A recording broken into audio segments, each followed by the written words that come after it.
Friday demonstrations broke out in Tripoli and Tobruk, days after a 2-year peace process was halted in Geneva. Libyan citizens are even braving militias to vent their anger.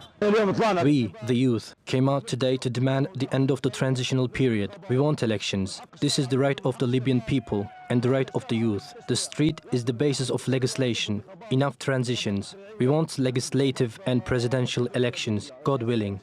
The talks have been suspended as the two rival administrations continue to vie for control, dashing hopes of unification, a new constitution, and an elected government. In eastern Libya, protesters in Tobruk set parts of the House of Representatives Parliament building on fire, accusing the legislative body of treason and theft. The body recently appointed Fatih Bashar as prime minister and approved its own budget.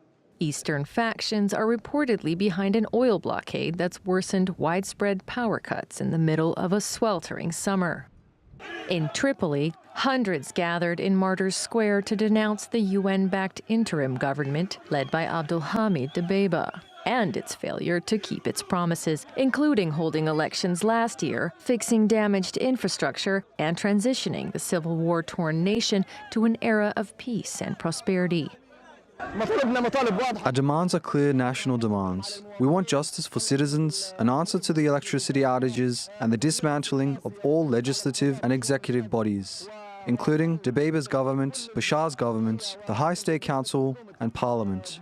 And we want foreign forces kicked out of Libya from the east and the west, and the return of dignity to Libyan citizens.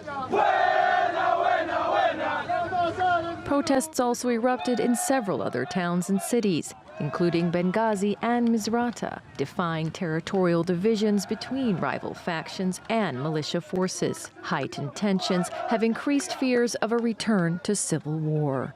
And this all points to the real urgency of reaching a political agreement, moving towards elections, finding a way to fold armed groups into a national army, a national police, and into civilian life with jobs and education. But with so many rival politicians and militias following their own agendas, it's hard to know whether or not the people will be heard.